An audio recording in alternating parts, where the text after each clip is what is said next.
يسعد جميع أوقاتكم وأهلا وسهلا فيكم ببرنامج المسامح كريم. القصة اللي معنا الآن هي من المغرب، رح نشوف كل تفاصيلها، ولكن بدنا نستقبل أولا صاحبة المبادرة نجوى.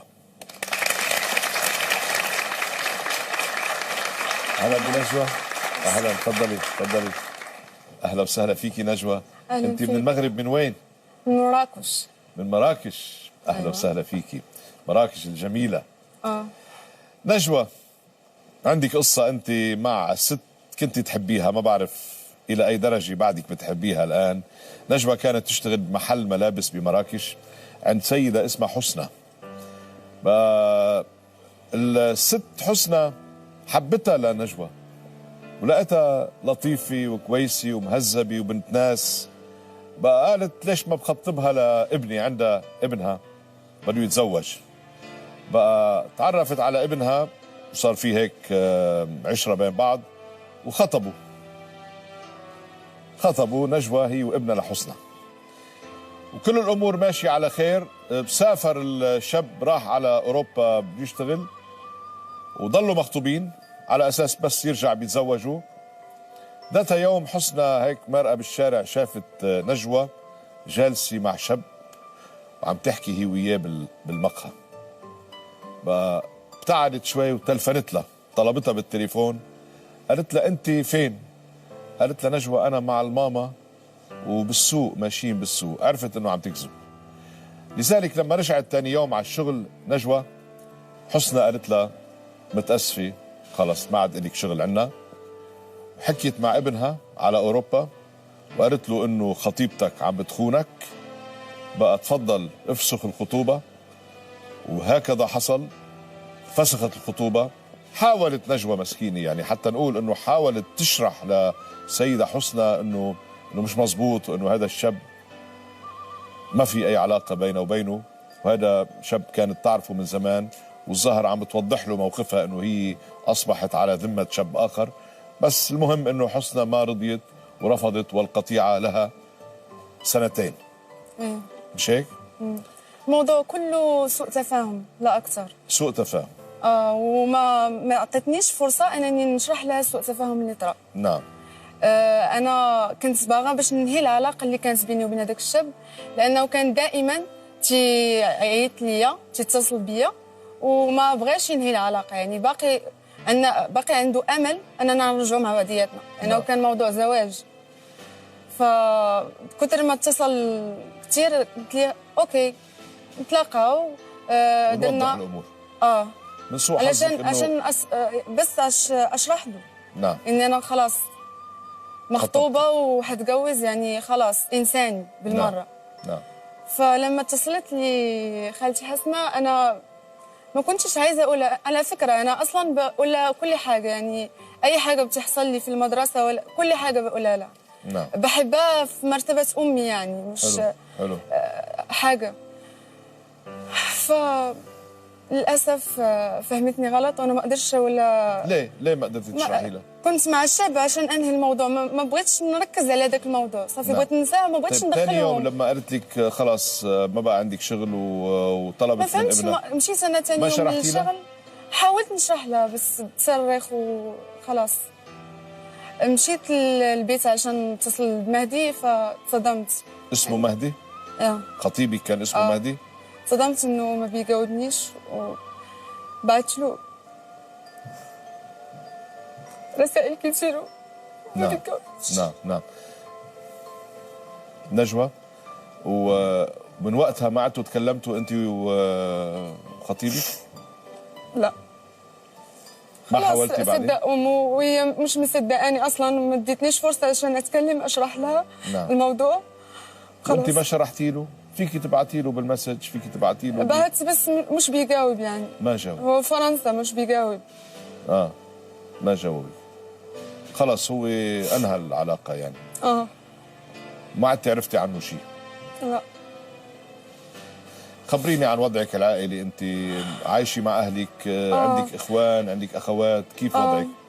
انا عايشه مع اهلي، واهلي محافظين جدا، لدرجه انه لما جت فسخت الخطوبه ما سالوش عن الموضوع. خلاص قال ربنا بيجمع وربنا بيفرق، ففرقهم ربنا. يعني ناس محافظين مؤمنين يعني. وانا كنت بشتغل وبدرس في نفس الوقت. نعم. كملتي دراستك؟ شو درستي؟ تجارة وتسويق. خلصتي ولا لسه بالجامعة؟ لسه بدرس. لسه بتدرس. انا كنت بدرس وبشتغل في نفس الوقت. نعم. بشتغل عند خالتي حسنة وبدرس. نعم. هي كانت متفهمة جدا ظروفي وكانت بتسيبني يعني اروح واجي على الجامعة وهذا. يا ستي دخل الشر، شو بدك تعملي؟ يعني انا املي في ربنا كبير قوي وفي حضرتك، بتمنى ان تفهمني. ان شاء الله نحن رح نحاول. رح احاول انا، ووجهت الدعوة الى السيدة حسنى.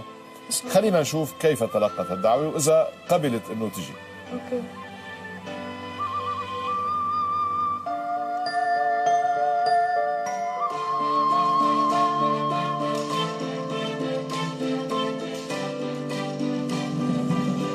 أستاذ جورج اللي كتعتبر من أهم المدن السياحية بالمغرب، ودابا غنمشيو باش غتوجهوا عند حسنة الشريقي باش نسلموا هاد الدعوة ديالها. يلا هو معايا نشوفوها واش كاينة.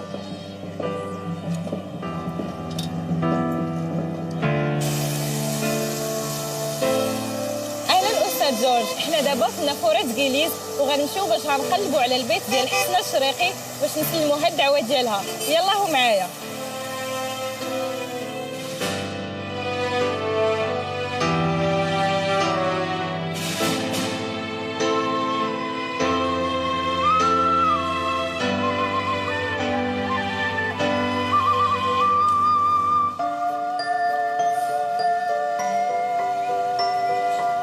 الدار ديال حسنة الشريقي ها هي، وبقينا غير نعطيو هاد الدعوة ديالها.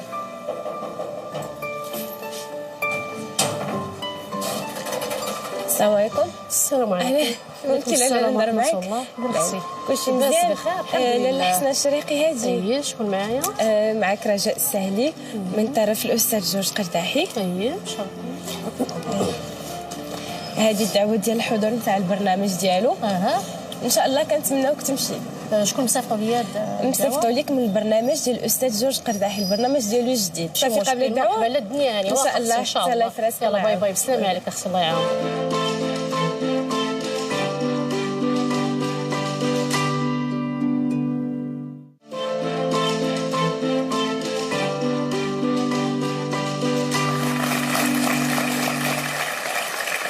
قصتنا مثل ما شفتوا من المغرب من مراكش. معنا نجوى اللي اجت تشوف تسترضي سيدي كانت تشتغل عندها بمحل ملابس، وكانت الست خطبتها لابنها مهدي. بقى انفسخت الخطوبة وطلعتها من شغلها لأنه شافتها مرة مع شاب واعتبرت أنه عم بتخون ابنها. بقى لنشوف السيدة حسنى إذا كانت رح بتوافق على هالاعتذار وإذا كانت رح بتسامح. على كل حال نحن حسنى أصبحت في الخارج بانتظار إشارة. خليها تتفضل.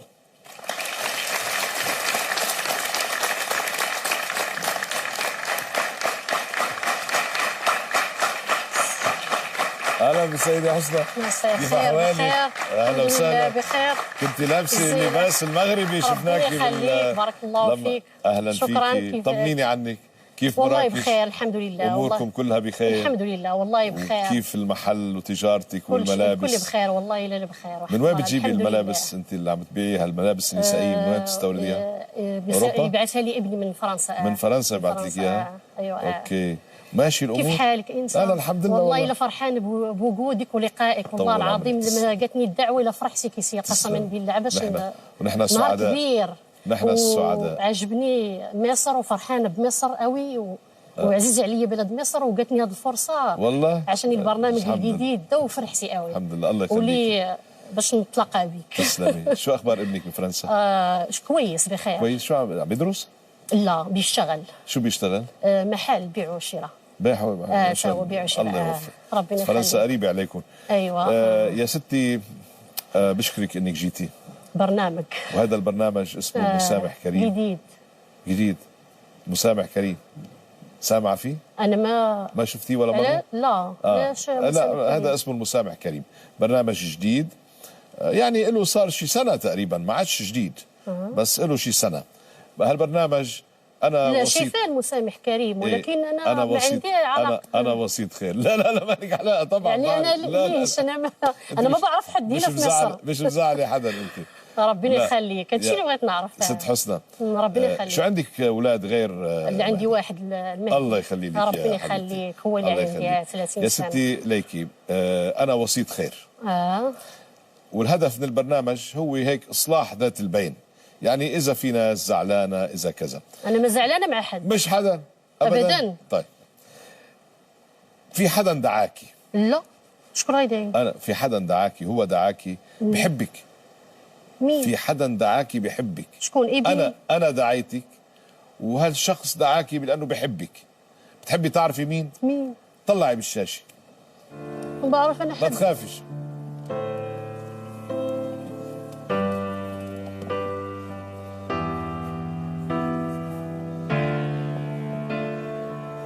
دي انا مش انا مش عايزاها، لا ابدا. ارجوك لا مش عايزاها. دي عملت معايا الشر كثير. ليه؟ مش عايزاها. ليه؟ لا. شو الشر؟ شر في ابني، مش عايزاه. ارجوك لا، انا ما نشوفهاش. طيب ولو جبتيها لي انا بترعب. لا لا لا لا مش عايزاها. لا ارجوك يا استاذ، انا قيس علشانك انت، مش علشان دي. لا لا ارجوك، لا انا امشي بحالي. لا طيب لا مش دي، لا مش دي، لا. طيب خلينا لا مش دي. طيب بتراعي يا شيخة خلينا نحكي، خلينا نحكي شوي. ارجوك لا لا لا دي لا لا. بدي اقول لك شيء. لا تعبت ابني، انا اللي خديتها لابني وتعبته. إيه. خاينه بس غدرت ابني. بس هي بتقول لا.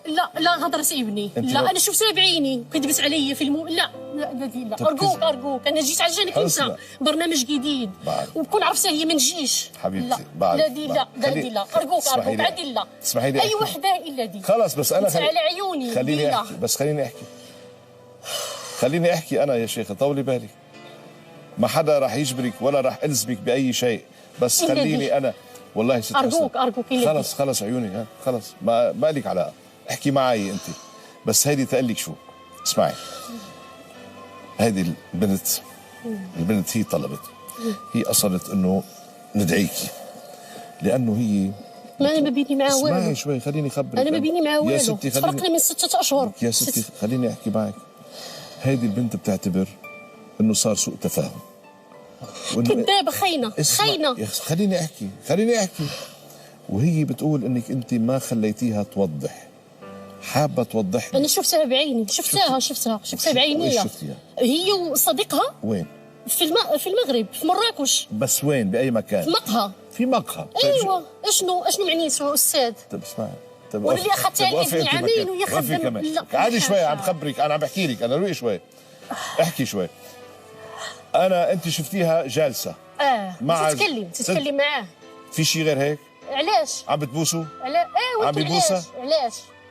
علاش يا استاذ؟ انت راسك بلاصتي. كانت عم بتبوسوا؟ لا عم تتكلم. طيب علاش وانا خطباها، علاش غتتكلم معاه؟ طيب خليني اقول لك شيء. اول شيء بدي اقرا لك الرساله، بعدين بخبرك الخبريه. واخا تقرا لي 10 رسالات دي مش عايزاها، ما تصلحش ليا. لا صافي خيتي خلص، ما انت مش ملزمه فيها. خاينه. خلص خلينا كذابه وخاينه. خلينا نقرا الرساله. انا لما عيطت لها في التليفون قلت لها انت فين؟ قالت لي انا مع امي. ما هي بشري هدوم. ما هي مش عم تقول لك.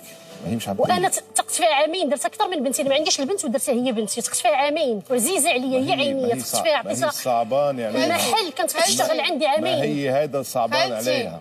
مش عايزه اتكلم معاك. مش عايزه اتكلم معاك. ما تحكي. خليني بتقول لك امي الحبيبه حسنى، لم اقابل في حياتي اما في روعتك، ولم اعاشر احدا احن منك، ولم احزن في حياتي مثلما حزنت حين جعلتك أو حين جعلتك الظروف تسيء فهمك. خاينة أستاذ، خاينة والله، خاينة والله أستاذ، خاينة والله. أنا شفتها بعيني. خليني أحكي حبيبي. دير نفسك في بلاصتي أنا. لا لا والله خاينة. خليني أكمل لك. أعترف أنني أخطأت حينما لم أخبرك بما كان لدي من ماض حاولت أن أتخلص منه وحدي. انتبهتي شو عم تقول؟ فهمتي علي؟ هي عم تقول إنه ما قالت لك انه كان عندها ماضي. الكلام ده انا ما يدوش وربما خليني اكمل. وربما كان يجب ان اطلب مشورتك في هذا الامر، فانت لم تتاخري يوما أستاذ. عن مساعدتي. ارجوك استاذ، ارجوك. يا حبيبي تفضل. دي انا مش خليني كمل. ارجوك استاذ، لا صافي لي والله ما ولو صار تحكي شيء. لي 10 من هنا لصيمانه اسبوع. داك الشيء جرحت لي ولدي نعس يومين في السبيطار، ما بقاش بغى يدخل المغرب على قبلها هي. انا درت فيها الثقه وشفتها بعينيا. اش كدير مع الدري في القهوه؟ علاش بتتكلم معاه؟ لما عيطت له وسولت خليها تحكي. خليها تحكي. ما تكلميش معايا، ما تكلميش لا خليها تقول لنا. قالت لي اسمعيني بعدا. انا مع امي. فهمي على باش حكي. لا ما تكلميش معايا، انا مش عايزه نشوف حتى في وشها. خليها تكلمني الي. كاينه هنا لا بس خليها نضربها والله لا نضربها. لا خليها تكلمني الي. يا ليكي خالتي نجوى، احكي لي انت، هذا الشاب اللي جالسه كنت معه بالقهوه، شو المبرر؟ شو السبب؟ قولي لي. علشان انهي العلاقه، هو بيكلمني كثير وانا ما تكذبيش، كذبتي عليا، قلتي لي انا مع امي باش نشري هدوم. ما بغيتش ندخلك معايا في هادشي. انت كذابه فيك كذوب، خاينه. لا خاينه انا عمري كذبت عليك؟ عامين وانا خدامه عمرني كذبت عليك.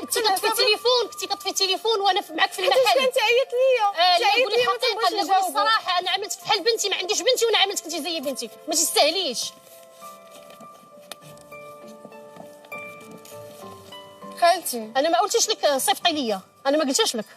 انا سالينا حنا مده 6 اشهر صافي سالينا، ما بقى بيني انا وبينك بغيتك غير ترضي عليا، لان هذا سوء تفاهم. انا متاكده وواثقه في راسي مزيان انني ما خنتش ولدك، واصلا ما خنتي الثقه اللي عطيتك انا عطيتك الثقه، خنتيها هذيك الثقه اللي عطيتك. ما تكذبيش، كذبتي عليا وكذبتي عليا. انا كنت نقول لك اصلا عمري كذبت عليك شي حاجه.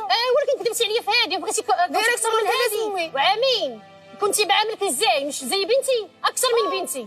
كاين هادشي ولا ما كاينش؟ ما تكذبيش عليا. انا ماشي تي 24 عام تضحكي عليا انا.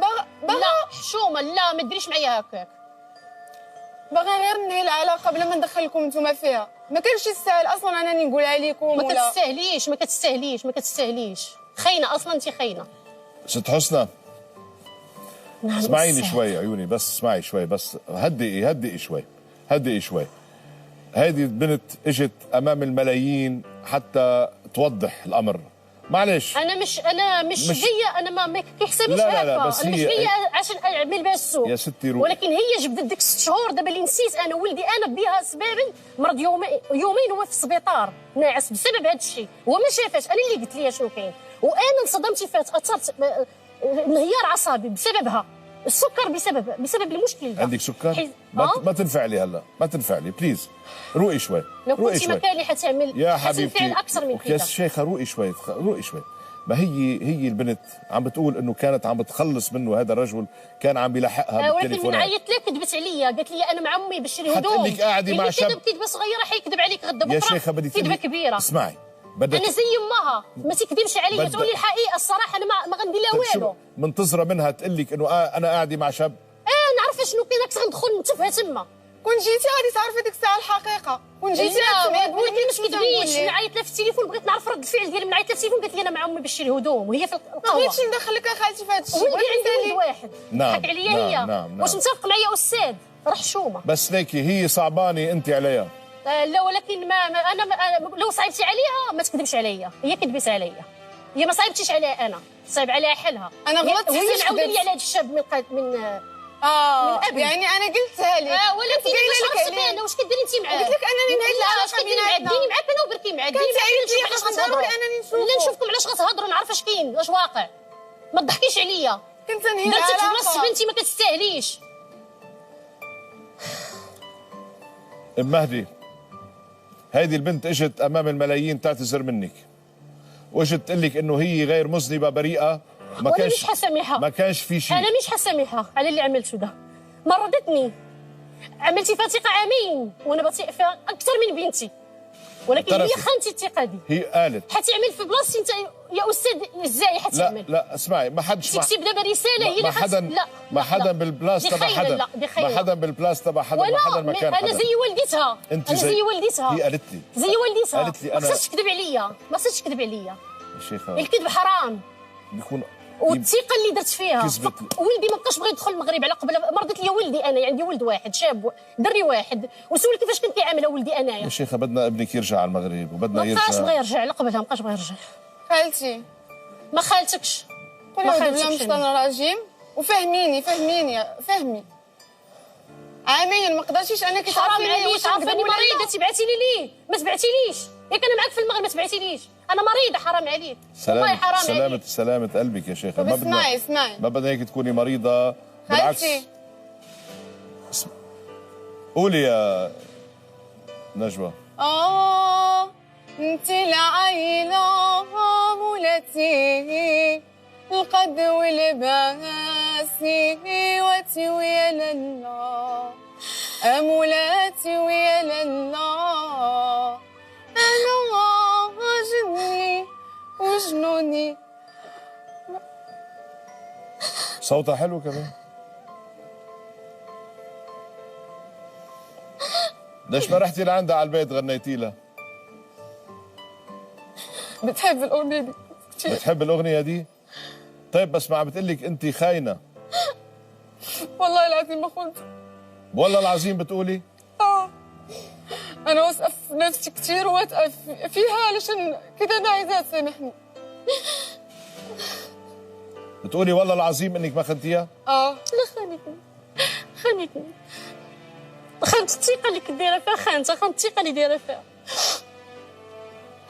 تعرفين خالتي فاش نحلف، اقسم بالله اني ما خنتكش. انت ما فهمتيش الموضوع، كنت ديتك معايا ديك الساعه وتسمعي شنو قلت ليه. هي أخطأت يمكن بس ما خانت. كنت بتقول وياي حبيبتي بس أخطأت لأنه ما قالت أخطأت. ومن لا كذبت بس ما أخطأ ما خانت. كانت بتقول يلا ابغى افهم، كانت بتقول إيه كان لازم أعطيني تقولي. مبرر. هي العلاقه هي الحقيقة كانت تعيط لي علاش طفينا التليفون، تعيط لي خاصني ضروري باش ننهي هاد العلاقه بيناتنا. كنتي قوليها ليا انت ما عطيتينيش فرصه انني نشرح لك. علاش عطيتك فرصه نشتك بعينيا وانت كتكذبي لي شنو جالسه باش ننهي العلاقه اللي انت بيناتنا. ديما اصلا كتطفي التليفون، علاش ديما كتطفي التليفون عليا؟ حيت عيط لي بزاف. لا ولكن ما تطفيش، قولي صارحيني، واش ممكن تصارحني ولا لا؟ صارحني. أخطأت إنه ما صرحتك، أخطأت غلط. اخطأت غلط بس مش ضروري تقولي خانت. غلط ما خبرتك، بس هي عم تحلف والله العظيم إنه ما خانت. اجتمعت مع هذا الشاب لحتى تنهي العلاقة قسمي تماما. بالله بانك ما كنتيش على اساس قلبك صافي بيض من جيتو. اقسم بالله العلي العظيم. اقسم يا لك ربي جاي يا وتعذب. ربي. اجت من المغرب وعذبتك وجابتك لهون على مصر. ده انا مريضه والله. والله سلامة قلبك. انا والله تعبان ربنا عنك. يخليك. بس انا بدي اقول لك شغله يا ام مهدي، ما في شيء بيقلب لك الجو. هيدي البنت سمعناها اجت لهون اعتذرت ومعتبري حالها مذنبه وقالت انها مذنبه وقالت اعتذرت. امتى جات؟ ما كانت كاتبت لك بالرساله، ما خليتيني اكملها. قالت لك بالعز انه بتعتذر. وكانت بتتكلم معاه، كنت بتقول له ايه؟ بس عايزه اعرف بتقول له ايه؟ في الكافيه كنت تقول له ايه؟ شو كنتي بالكافيه شو كنتي تقولي له؟ كنت نقول ليه راني تخطبت ونهيت العلاقه اللي بيناتنا، ما تبقاش عيط ليا بعد مني وانا اصلا علاش ما تمشيش معاك؟ انا اروح معاك. ما بغيتش ندخلك في هذا الموضوع. علاش ما تدخلينيش؟ انا امك، كان انت عزيزه عليك وزي امك. ايوا صافي ديني معاك. غلط كمان تصرف. الخيانه. لا تصرف لا. غلط. والخيانة. انا بقول لك لازم ياكلها. انا بقول لك انه هيدي تصرف غلط. بنت بعدها صغيره، بعدها مش عارفه، انت اوعى منها وانت عقلك كبير وانت ربنا يخليك يا استاذ. ما بعرف اذا بدك تسامحيها القرار بيرجع لإلك. يعني هي طلبت منك والله يا استاذ ما طلبت منك الاعتذار، طلبت منك السماح، وطلبت ترجع العلاقه معك زي ما كانت زي امها. هيك قالت. القرار عندك، اذا بتحبي تسامحيها انت حره. انا على فكره وإذا انا ما قلبي سمح... سميح. إيه ولكن لا الكذب. انت بتقرري ايوه ولكن الكذب لا حتى يفضل كذا. خالتي انا نمشيو فاش غنرجعوا ان شاء الله لمراكش، غادي نديك عند هذاك الشاب حتى الباب ديال دارهم وتسمعي الهضره اللي قلت ليه، تسوليه. قلت ليه تخطبت وبعد مني ما تبقاش عيط ليا. هادشي اللي كان بيناتنا. انا نديك وتشوفي. لو كان كذا حروح معاك حسامحك. لو كان اروح واسالوا على اللي كنتي بتقولي انت وهو. اوكي. وما تكذبيش عليا مره اخرى وما تتعلميش الكذوب معايا انا. لا وانا عمري كذبت عليك. لا كذبتي مره واحده. لا مرتين. عشان ما دخلكش. لا مرتين مش مره واحده. انت اللي سبتي كذبي دلوقتي. نفتح الستار وبتشوفيها. هي موجوده هي. حاضر مش مشكله. بتسامحيها ولكن بشرط، عندي شرط. بشرط اروح بس معاها. هلا بس هلا بتسامحيها تشوفيها؟ حسامحها ولكن اروح معاها. تروحي معاها؟ لا اروح معاها. هلا بتسامحيها وتروحي معاها؟ اروح معاك. عند الشاب. حاضر ما فيش مشكله. تسامحيها؟ ما فيش مشكله. المسامح كريم. ربنا يخليك، المسامح كريم. الله يبارك فيك.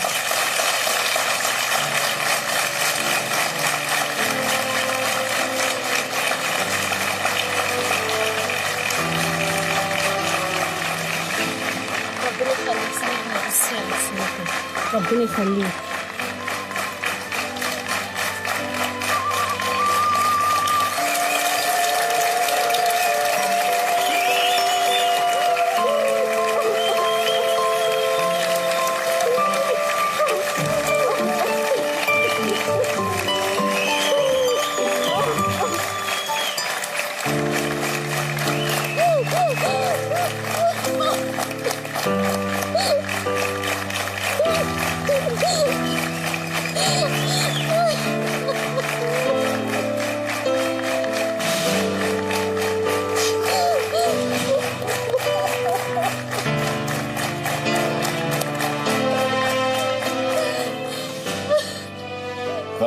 خلص تعالي نجوى هنا. تعالي نجوى هنا. يعني مش معقول هالست شو مش معها حق انه تجي من مراكش، معها حق تبحث عنك وتراضيكي وتطلب السماح منك، لانه يعني الله يخلي لها امها، بس صار عندها امين.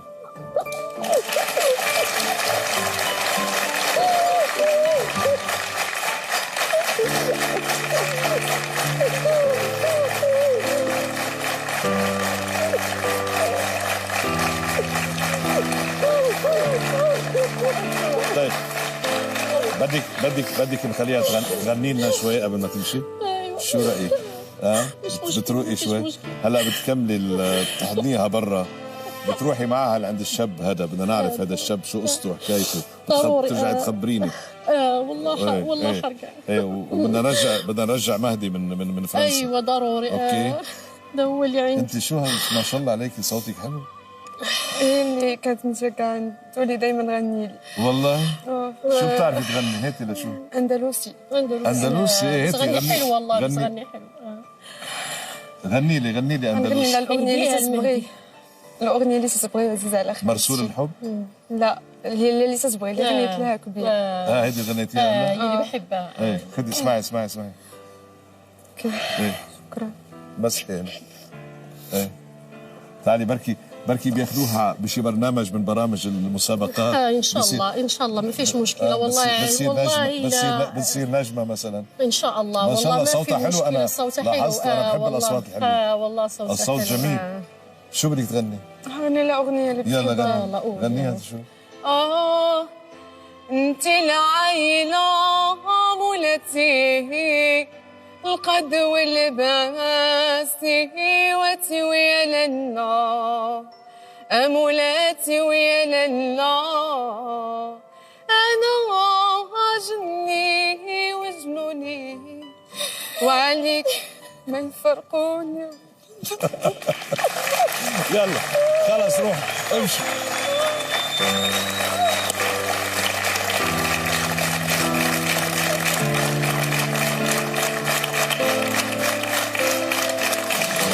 يعني عن جد شيء مؤثر. ها في شباب عم يبكوا، شايف دموعهم عم ينزلوا الشباب. يلا على كل حال الله يوفقهم، وان شاء الله نرجع مهدي ونرجع القلبين لبعضهم.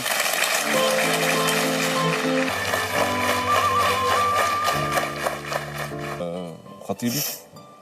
لا ما حاولتي بعدين؟ صدق أمه وهي مش مصدقاني اصلا، ما ادتنيش فرصه عشان اتكلم اشرح لها. نعم. الموضوع خلص. انت ما شرحتي له؟ فيك تبعتي له بالمسج، فيك تبعتي له بعت بس مش بيجاوب يعني. ما جاوب. هو فرنسا مش بيجاوب. ما جاوبك. خلص هو انهى العلاقه يعني. ما عدتي عرفتي عنه شيء؟ لا.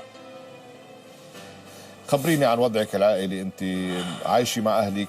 عندك اخوان، عندك اخوات، كيف وضعك؟ انا عايشه مع اهلي واهلي محافظين جدا لدرجه انه لما جت فسخه الخطوبه ما سالوش عن الموضوع. خلاص قال ربنا بيجمع وربنا بيفرق، ففرقهم ربنا. يعني ناس محافظين مؤمنين يعني. وانا كنت بشتغل وبدرس في نفس الوقت. نعم. كملتي دراستك؟ شو درستي؟ تجاره وتسويق. خلصتي ولا لسه بالجامعه؟ لسه بدرس. لسه بتدرس. انا كنت بدرس وبشتغل. حصل فسخت الخطوبه، حاولت نجوى مسكينه يعني حتى نقول انه حاولت تشرح لسيدة حسنى انه مش مزبوط، وانه هذا الشاب ما في اي علاقه بينه وبينه، وهذا شاب كانت تعرفه من زمان، والظاهر عم بتوضح له موقفها انه هي اصبحت على ذمه شاب اخر. بس المهم انه حسنى ما رضيت ورفضت، والقطيعه لها 2 سنين. مش هيك؟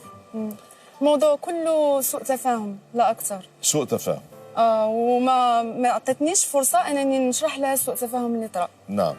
انا كنت باغا باش ننهي العلاقه اللي كانت بيني وبين هذاك الشاب، لانه كان دائما تيعيط ليا تيتصل بيا وما بغاش ينهي العلاقه. يعني باقي عنده امل اننا نرجعوا مع بعضياتنا، لانه كان موضوع زواج. فكتر ما اتصل كثير قلت لي اوكي نتلاقاو. درنا الامور من سوء حظك عشان بس اشرح له. نعم. اني انا خلاص مخطوبه وحتجوز، يعني خلاص انساني بالمره. نعم. فلما اتصلت لي خالتي حسنى انا ما كنتش عايزه اقولها. على فكره انا اصلا بقولها كل حاجه، يعني اي حاجه بتحصل لي في المدرسه ولا كل حاجه بقولها لها. نعم. بحبها في مرتبه امي، يعني مش حلو. حاجه. للاسف فهمتني غلط وانا ما قدرتش ولا. ليه ما قدرتي تشرحي لها؟ كنت مع الشاب عشان انهي الموضوع، ما بغيتش نركز على هذاك الموضوع، صافي بغيت ننساه، ما بغيتش ندخلهم. ثاني يوم لما قالت لك خلاص ما بقى عندك شغل وطلبت ما من فهمتش. ابنها، مشيت انا ثاني يوم من الشغل حاولت نشرح لها بس تصرخ وخلاص. مشيت للبيت عشان نتصل بمهدي فصدمت. اسمه مهدي؟ خطيبك كان اسمه مهدي؟ صدمت انه ما بيجاوبنيش وبعت له رسائل كثير وما بيجاوبنيش. نعم. نجوى، ومن وقتها ما عدتوا تكلمتوا انت وبنت ناس، بقى قالت ليش ما بخطبها لابني، عندها ابنها بده يتزوج. بقى تعرفت على ابنها وصار في هيك عشرة بين بعض وخطبوا نجوى هي وابنها لحسنى، وكل الامور ماشيه على خير. سافر الشاب راح على اوروبا بيشتغل، وضلوا مخطوبين على اساس بس يرجع بيتزوجوا. ذات يوم حسنى هيك مرقه بالشارع شافت نجوى جالسه مع شاب وعم تحكي هي وياه بالمقهى. بقى ابتعدت شوي وتلفنت لها، طلبتها بالتليفون، قالت لها انت فين؟ قالت لها نجوى انا مع الماما وبالسوق ماشيين بالسوق. عرفت انه عم تكذب. لذلك لما رجعت ثاني يوم على الشغل نجوى، حسنى قالت لها متاسفه خلص ما عاد لك شغل عنا. حكيت مع ابنها على اوروبا وقالت له انه خطيبتك عم بتخونك، بقى تفضل افسخ الخطوبه. وهكذا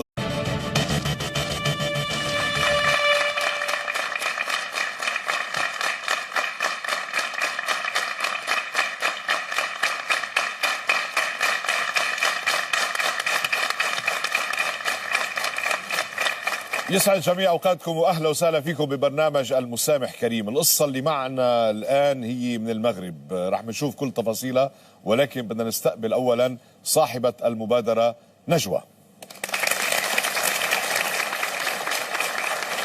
اهلا بنجوى. اهلا، تفضلي. اهلا وسهلا فيكي نجوى. انت من المغرب، من وين؟ من مراكش. من مراكش. اهلا وسهلا فيكي، مراكش الجميله. نجوى، عندك قصة أنت مع ست كنت تحبيها، ما بعرف إلى أي درجة بعدك بتحبيها الآن. نجوى كانت تشتغل بمحل ملابس بمراكش عند سيدة اسمها حسنى. الست حسنى حبتها لنجوى ولقيتها لطيفة وكويسة ومهذبة.